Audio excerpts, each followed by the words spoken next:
Hello dear student, इयत्ता 11वी आणि 12वी च्या बुककीपिंग अँड अकाउंटन्सी आणि चिटणीसाची कार्यपद्धती या विषयाचे नवनवीन व्हिडिओ पाहण्यासाठी अजय गुरसाळे या यूट्यूब चॅनलला सबस्क्राईब करा, लाईक करा आणि शेअर करा. तसेच सबस्क्राईब या आयकॉन समोरील बेल आयकॉन प्रेस करायला विसरू नका, जेणेकरून यूट्यूब चॅनलवरती अपलोड होणारे व्हिडिओज हे सर्वप्रथम तुम्हाला दिसतील. थँक्यू.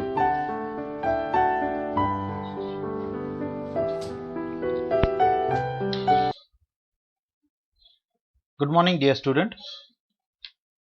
आज आपण बघणार आहोत चिटणीसाचे प्रकार. चिटणीसाचे प्रामुख्याने 2 प्रकार आहेत, ज्यामध्ये खाजगी किंवा व्यक्तिगत चिटणीस आणि संस्थात्मक चिटणीस. बघूया आपण चिटणीसाचे प्रकार. औद्योगिकीकरण आणि आधुनिकीकरणात वाढ झाल्याने विविध प्रकारच्या संस्था उदयास आल्या आणि त्यांच्या संख्येत झपाट्याने वाढ झाली. त्यामुळे अनेक संस्थांना अशा एखाद्या व्यक्तीची गरज किंवा आवश्यकता भासू लागली, ज्यावर व्यक्ती आणि संस्था विश्वास आणि जबाबदारी ठेवू शकते. म्हणजे अति महत्वाची आणि विश्वासू अशी व्यक्ती, याला चिटणीस असं म्हणतात. आपण व्याख्येमध्ये आणि अर्थामध्ये बघितलेलं आहे. गोपनीय प्रकारची जी कामे सांभाळणारी अत्यंत महत्वाची अशी व्यक्ती किंवा गोपनीय आपल्याला नेमलेल्या व्यक्तीच्या वतीने किंवा संस्थेच्या वतीने त्यांची सर्व कामे पाहणारी अशी व्यक्ती, त्याला आपण काय म्हणतो, चिटणीस म्हणतो किंवा सचिव म्हणतो. सचिवाची संकल्पना ही विस्तारली गेली आहे आणि जवळजवळ सर्व प्रकारच्या संस्थांनी ती स्वीकारली आहे. चिटणीस हा संस्थेच्या अथवा मालकाच्या सर्व जबाबदाऱ्या पार पाडतो. चिटणीसाचे पुढील प्रमाणे वर्गीकरण करण्यात आलेलं आहे, ज्यामध्ये आपण बघूया. चिटणीसाच्या प्रकारामध्ये 2 मुख्य प्रकार आहेत. त्यापैकी पहिला जो प्रकार आहे खाजगी किंवा व्यक्तिगत चिटणीस, आणि दुसरा जो आहे संस्थात्मक चिटणीस. म्हणजे ह्याला आपण अ म्हणू शकतो आणि हा ब म्हणू शकतो, मुख्य प्रकार. आणि ब या मुख्य प्रकारामध्ये पुढे आणखीन 5 प्रकार दिलेले आहेत, ज्यामध्ये संस्थात्मक चिटणीसामध्ये नफा हेतू नसलेल्या संस्थेचा चिटणीस, सहकारी संस्थेचा चिटणीस, संयुक्त स्कंद प्रमंडळाचा चिटणीस म्हणजे याला आपण कंपनी सचिव असं म्हणतो, आणि सरकारी खात्याचा चिटणीस, आणि इतर निगम निकाय ज्याला बॉडी कॉर्पोरेट ज्या आवश्यक आहेत त्यानुसार असणारे जे सचिव आहेत. बघूया आपण पहिला प्रकार, चिटणीस, खाजगी चिटणीस किंवा ज्याला आपण व्यक्तिगत सचिव या व्यक्तिगत चिटणीस किंवा पर्सनल सेक्रेटरी इंग्रजीमधून म्हणतो. खाजगी चिटणीस किंवा व्यक्तिगत चिटणीस हा सर्वात जुना प्रकार आहे, ज्याची नियुक्ती आपल्या व्यवसायात अतिव्यस्त असलेल्या व्यक्तीकडून, जसे उद्योगपती, व्यापारी, व्यावसायिक यांच्याकडून त्यांचा पत्रव्यवहार करण्यासाठी, सांभाळण्यासाठी व इतर दैनंदिन कामे पार पाडण्यासाठी केली जाते. आता या चिटणीसाची, खाजगी चिटणीसाची नेमणूक उद्योगपती, व्यापारी, व्यावसायिक अशा महत्वाच्या व्यक्तीकडून इथे आपण बघणार आहोत. चिटणीसामध्ये या चिटणीसाची नेमणूक करावी लागते, जो त्या अति महत्वाच्या व्यक्तींच्या वतीने, जसं की व्यावसायिक असतील तर आपण समजा मुकेश अंबानी, रिलायन्स इंडस्ट्रीजचे जे सर्वेसर्वा आहेत, अति महत्वाच्या व्यक्ती आहेत. त्यानंतर रतन टाटा आहे, टाटा ग्रुप ऑफ कंपनीचे जे महत्वाची अशी व्यक्ती. त्यानंतर बघणार आहोत, ह्या अशा महत्वाच्या व्यावसायिकांना चिटणीस नेमण्याची गरज भासते. बघूया आपण. नियुक्ती, समाजातील अतिव्यस्त व्यक्ती आपली इतर कामे करण्यासाठी खाजगी चिटणीसाची नियुक्ती करतात, ज्यामुळे त्यांना आपल्या महत्वाच्या कामावर अधिक लक्ष केंद्रित करता येणे शक्य होते. म्हणून अतिव्यस्त असणाऱ्या व्यक्ती कमी महत्वाची कामे करण्यासाठी व्यक्तिगत चिटणीसाची नेमणूक करतात. बघा इथे आपल्याला सरळ सरळ अगदी स्पष्ट आणि साध्या आणि सोप्या समजण्यासारख्या भाषेमध्ये आपल्याला दिलेलं आहे की अति महत्वाच्या व्यक्तींना आपली महत्वाचा जो वेळ आहे तो अति महत्वाच्या कामावरती लक्ष केंद्रित करता यावं यासाठी अतिव्यस्त असणारे व्यक्ती कमी महत्वाची कामे करण्यासाठी व्यक्तिगत चिटणीसाची नेमणूक करतात आणि त्यांच्याकडून ती कामं काय करून घेत असतात, पूर्ण करून घेत असतात. प्रामुख्याने डॉक्टर, इंजिनियर, वकील, चार्टर्ड अकाउंटंट, सिने अभिनेते, राजकीय पुढारी इत्यादींकडून खाजगी चिटणीसाची नेमणूक केली जाते. आता इथे बघूया आपण कशा पद्धतीने मी स्टेप बाय स्टेप तुम्हाला सांगतो. यामध्ये व्यावसायिक आहेत, त्यानंतर हे टाटा ग्रुप ऑफ कंपनीचे सर्वेसर्वा, त्यानंतर सिने अभिनेते आहेत, त्यानंतर समजा डॉक्टर असतील तर डॉक्टरांकडनं सुद्धा त्यांच्या महत्वाच्या कामाव्यतिरिक्त त्यांना इतर काही कमी महत्वाची कामं करायची असतील तर त्यांना ह्या चिटणीसाची नेमणूक करता येते. तसंच इथे आपण बघणार आहोत हे आपले भारताचे माननीय एस जयशंकर हे एक्सटर्नल अफेअर मिनिस्टर आहेत आणि यांना सुद्धा या चिटणीसाची आवश्यकता भासते. त्यानंतर व्यावसायिक मध्ये आपण बघणार आहोत वकील आहेत किंवा राजकीय नेते असतील किंवा पुढारी असतील, या लोकांना सुद्धा काय लागते, चिटणीसाची गरज भासते, कारण की त्यांना स्वतःच्या कामाव्यतिरिक्त जी काही म्हणजे अति महत्वाच्या कामाव्यतिरिक्त जी कमी महत्वाची कामं आहेत ती पार पाडण्यासाठी त्यांना चिटणीसाची नेमणूक करावी लागते. बघूया आपण पात्रता. खाजगी किंवा व्यक्तिगत चिटणीसाची कायद्याने कोणतीही निश्चित केलेली अशी पात्रता धारण करणे आवश्यक नाही, परंतु त्याने कोणत्याही शाखेची पदवी संपादन धारण करणे आवश्यक आहे. किमान तो ग्रॅज्युएट असणं आवश्यक आहे. There is no specific qualification is a described for the personal secretary. त्याचप्रमाणे त्याचे भाषेवर प्रभुत्व व त्याला संगणकाचे ज्ञान असणे आवश्यक आहे. आता तुम्ही असं म्हणाल की का त्याचं विशिष्ट असं शैक्षणिक पात्रता किंवा व्यावसायिक पात्रता नमूद केलेली नाही, तर असं आहे की एखाद्याला वाटलं, समजा आता तुम्हीच पकडा की तुम्हाला जर का पर्सनल सेक्रेटरी ठेवायचं आणि तुम्हाला असं वाटतं की तुमच्या बॉडीगार्ड म्हणून त्याने काम केलं पाहिजे आणि पर्सनल सेक्रेटरी म्हणून सुद्धा काम केलं पाहिजे आणि त्याचं शिक्षण कमी आहे, समजा 10वी शिकलेला आहे किंवा 12वी शिकलेला आहे, पण तो तब्येतीने असा चांगला तगडा मास्टर आहे आणि कुस्ती वगैरे खेळतो किंवा ब्लॅक बेल्ट आहे कराटे, आणि त्याला तुम्ही जर का पर्सनल सेक्रेटरी किंवा खाजगी चिटणीस म्हणून ठेवला तरी चालू शकतं. आणि म्हणून याच्यामध्ये असं म्हटलेलं आहे की खाजगी चिटणीसाची विशिष्ट अशी कायद्याने कोणतीही पात्रता ही धारण करणं आवश्यक नाही किंवा नमूद केलेली नाही. पुढच्या आपण प्रकरणामध्ये बघणार आहोत उपघटकात बघणार आहोत संस्थात्मक चिटणीस. Good morning dear student. इयत्ता 11वी आणि 12वीच्या चिटणीसाची कार्यपद्धती आणि बुककीपिंग अँड अकाउंटन्सी या विषयाचे नवनवीन व्हिडिओ पाहण्यासाठी अजय गुरसाळे या यूट्यूब चॅनलला लाईक करा, शेअर करा आणि सबस्क्राईब करा. आणि सबस्क्राईब या आयकॉन समोरील बेल आयकॉन प्रेस करायला विसरू नका, जेणेकरून चॅनलवरती अपलोड केलेला व्हिडिओ सर्वप्रथम तुम्हाला दिसेल. आज आपण बघणार आहोत संस्थात्मक चिटणीस.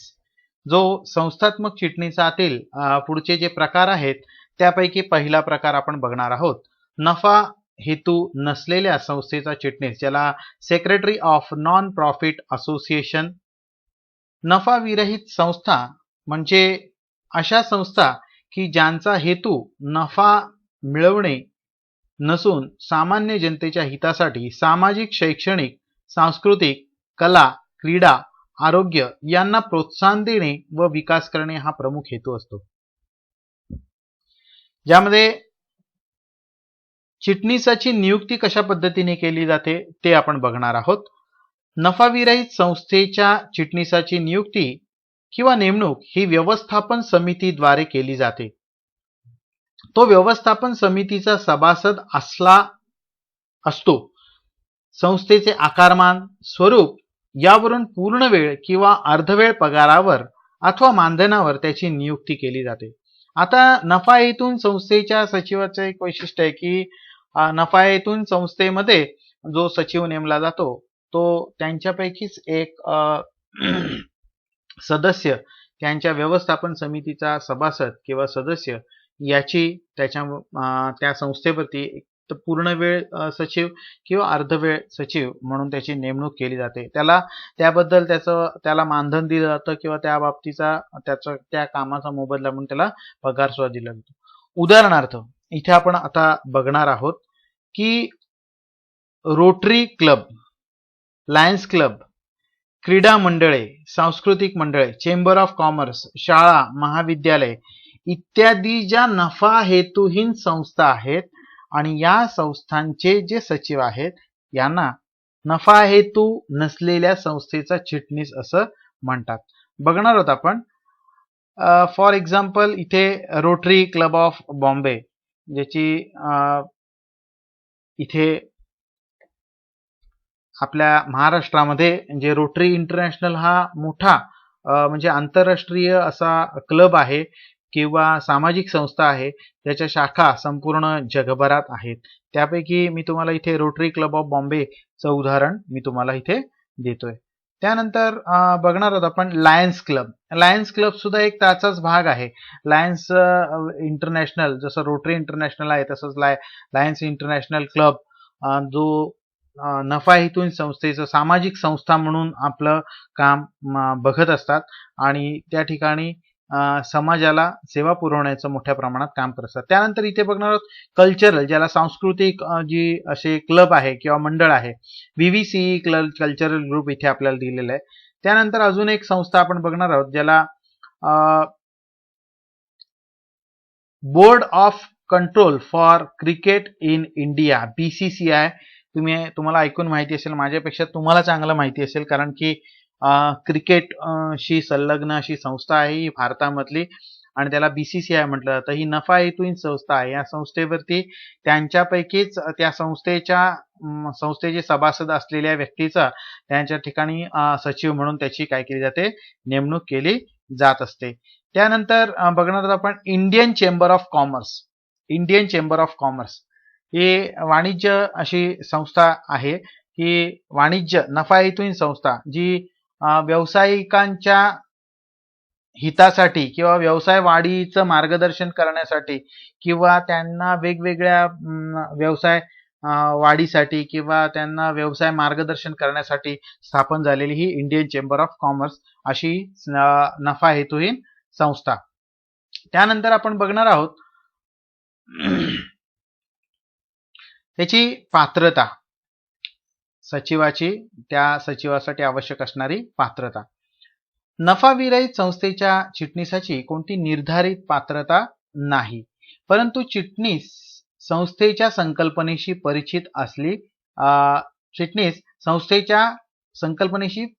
परिचित असला पाहिजे.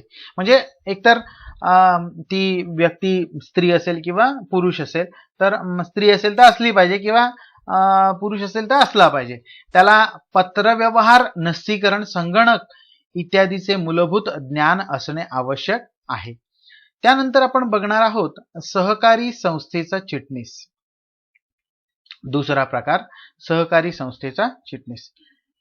किमान 10 किंवा त्यापेक्षा जास्त व्यक्तींनी किंवा सभासदांनी एकत्र येऊन स्थापन केलेली आणि सहकारी कायद्या अंतर्गत नोंदवलेली संघटना म्हणजे सहकारी संस्था होय. आता आपल्या भारतामध्ये फार मोठ्या प्रमाणात अशा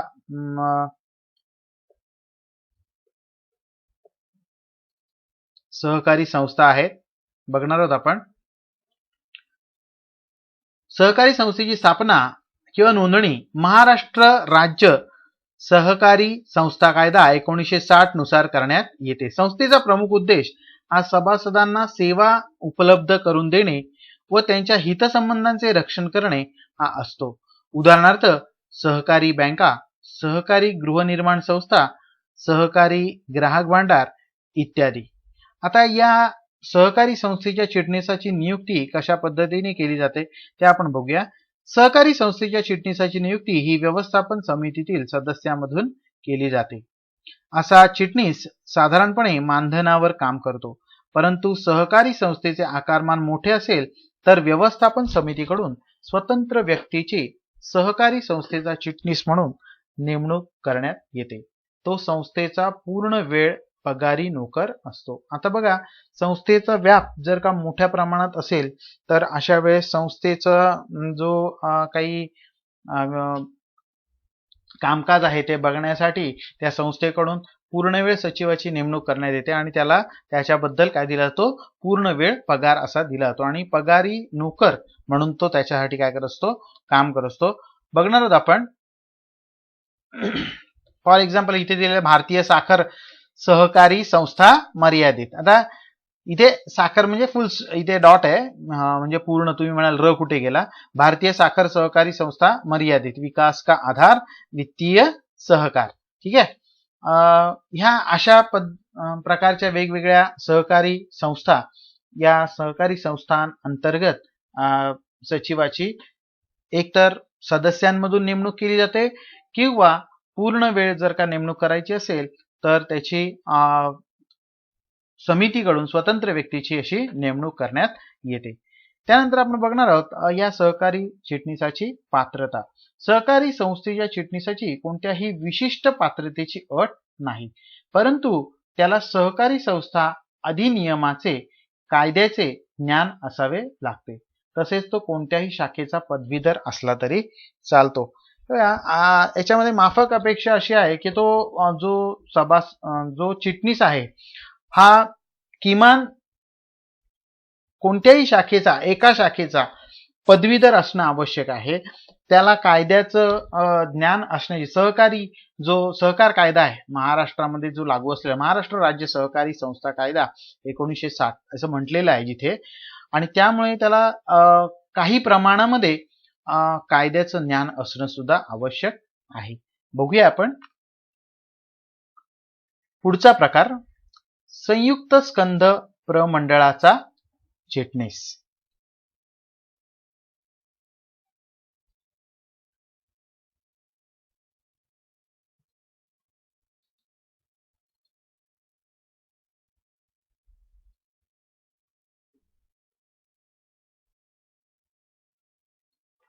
संयुक्त स्कंद प्रमंडळाचा चिटणीस, ज्याला secretary of joint stock company किंवा आपण त्याला दुसऱ्या शब्दात कंपनी सेक्रेटरी असंही म्हणतो. बघूया आपण इथे. संयुक्त स्कंद प्रमंडळ हा एक व्यवसाय संघटनेचा प्रकार असून जी मोठ्या प्रमाणावर व्यवसाय करण्यासाठी सर्वात योग्य मानली जाते. कंपनीचा सचिव हा मुख्य अधिकारी मानला जातो. बघा इथे कंपनीमध्ये किंवा संयुक्त भांडवली संस्थेमध्ये किंवा संयुक्त स्कंद प्रमंडळामध्ये चिटणीसाला अनन्यसाधारण असं महत्व आहे आणि त्याला तिथे मुख्य अधिकारी असं मानलं जातं. आधुनिक व्यापार संघटनेत तो महत्वाचा घटक आहे. चिटणीसाची, ह्या कंपनी चिटणीसाची नेमणूक कशा पद्धतीने केली जाते ते आपण बघणार आहोत. संयुक्त स्कंद प्रमंडळाच्या, इथे आता संयुक्त स्कंद प्रमंडळ म्हटलेलं आहे, तुम्ही कंपनी म्हटलं तरी चालतंय. ठीक आहे. चिटणीसाची नियुक्ती ही ज्यावेळी कंपनीची स्थापना केली, बघा इथे कंपनी शब्द वापरला, इथे संयुक्त स्कंद प्रमंडळ म्हटलेलं आहे, त्यामुळे तुम्ही कंपनी चिटणीसाची असा शब्द वापरला तरी चालणार आहे. ठीक आहे. कंपनी चिटणीसाची नियुक्ती ही ज्यावेळी कंपनीची स्थापना केली जाते त्यावेळीच केली जाते. प्रामुख्याने दैनंदिन आणि कार्यकारी कामे पार पाडण्यासाठी त्याची नियुक्ती केली जाते. त्याला संचालक मंडळाच्या नियंत्रणाखाली काम करावे लागते. जे बोर्ड ऑफ डायरेक्टर्स किंवा संचालक मंडळ आहे, या संचालक मंडळाच्या नियंत्रणाखाली या कंपनी चिटणीसाला काम करावं लागत असतं. बघूया आपण. कंपनी कायदा 2013 नुसार कंपनी सचिवांना मुख्य व्यवस्थापकीय कर्मचारी, ज्याला की मॅनेजरियल पर्सनल असं म्हटलं जातं, KMP च्या व्याख्येत समाविष्ट केलेले आहे. की मॅनेजरियल पर्सनल म्हणजे मुख्य व्यवस्थापकीय कर्मचारी, म्हणजे ह्याच्या हातात सगळ्या चाव्या आहेत हे म्हणायला, असं म्हणायला काही चुकीचं ठरणार नाही. बघूया कसं ते आपण पुढे बघणार आहोत. कंपनी कायदा 2013 मध्ये मुख्य व्यवस्थापकीय कर्मचारी ही संकल्पना मांडण्यात आली. संचालक मंडळाला कंपनीचा दैनंदिन कारभार कार्यक्षमपणे पार पाडता यावा यासाठी काही व्यवस्थापक व कार्यकारी अधिकारी यांची नियुक्ती केली जाते. की मॅनेजरियल पर्सन बाबत प्रकरण क्रमांक 6 मध्ये अधिक माहिती दिलेली आहे. म्हणून मी तुम्हाला म्हटलं की मॅनेजरियल पर्सनल किंवा मुख्य व्यवस्थापकीय कर्मचारी याबाबत अतिरिक्त माहिती आपण प्रकरण क्रमांक 6 मध्ये बघणार आहोत. इथे मला सांगावंसं वाटतं तुम्हाला की कंपनीचे म्हटल्यानंतर हे बघा, इथे एक टाटा मोटर्स कंपनी मी दाखवलेली आहे. इथे या मोठमोठ्या कंपन्या, आता टाटा मोटर्सच कंपनी नाही, आधीच्या व्हिडिओमध्ये तुम्हाला रिलायन्स इंडस्ट्रीज सुद्धा दाखवली मी तुम्हाला कंपनी. या कंपन्यांचे जे टर्नओव्हर आहेत किंवा त्यांची उलाढाल आहे ही मोठी असते. यांचे संचालक आहेत, या संचालक मंडळाला वेळ नसतो किंवा भागधारकांना वेळ नसतो किंवा या भारतीय कंपनी कायद्यातील तरतुदीनुसार या कंपनीचं जे काही मुख्य काम आहे किंवा त्यांचं जे व्यवस्थापन आहे ही करण्याची सर्वस्वी जबाबदारी ही कंपनी चिटणीसाची असते आणि म्हणून कंपनी चिटणीसाचा समावेश मुख्य व्यवस्थापकीय कर्मचाऱ्यांमध्ये करण्यात आलेला आहे. बघूया आपण कंपनी चिटणीसाची काय पात्रता असली पाहिजे, ज्याला क्वालिफिकेशन असं म्हणतात.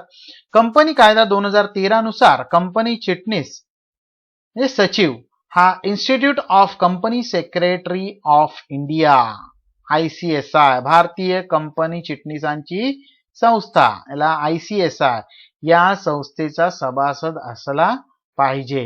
म्हणजेच ICSI या संस्थेने घेतलेली जी परीक्षा आहे ती परीक्षा उत्तीर्ण झाल्यानंतर ICSI चा सभासदत्व मिळतं.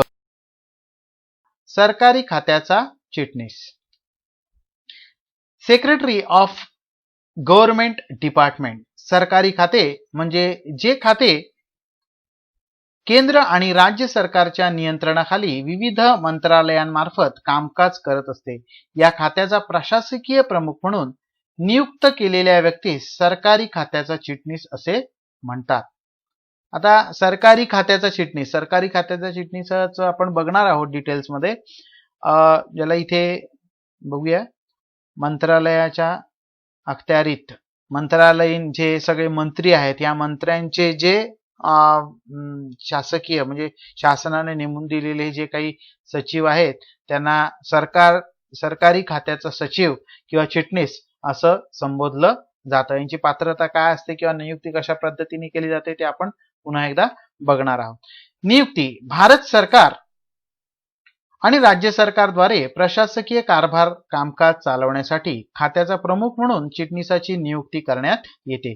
त्या खात्याचे चिटणीस प्रशासकीय प्रमुख म्हणून काम करतात. उदाहरणार्थ अर्थ खात्याचा चिटणीस, संरक्षण खात्याचा चिटणीस आणि गृह खात्याचा चिटणीस किंवा तुम्ही त्याला सचिव देखील म्हणू शकता. ठीक आहे. या चिटणीसाची पात्रता काय असेल ते आपण बघूया. पात्रता, सरकारी खात्याच्या चिटणीसाची कोणत्याही शाखेची पदवी संपादन करणे आवश्यक आहे. तसेच त्याने लोकसेवा आयोगामार्फत घेतल्या जाणाऱ्या किंवा आयोजित केलेल्या नागरी सेवा परीक्षा उत्तीर्ण असणे आवश्यक आहे. याला सिव्हिल सर्व्हिसेस, याला आपल्याकडे भारतामध्ये असं युनियन पब्लिक सर्व्हिस कमिशनची परीक्षा, याला UPSC तुम्हाला माहिती असेल, UPSC ची परीक्षा उत्तीर्ण होणं आवश्यक आहे. भारतीय प्रशासकीय सेवेतील ज्याला इंडियन ऍडमिनिस्ट्रेटिव्ह सर्व्हिस IAS अधिकारी हा सचिव होऊ शकतो किंवा सचिव होण्यासाठी काय आहे, पात्र आहे.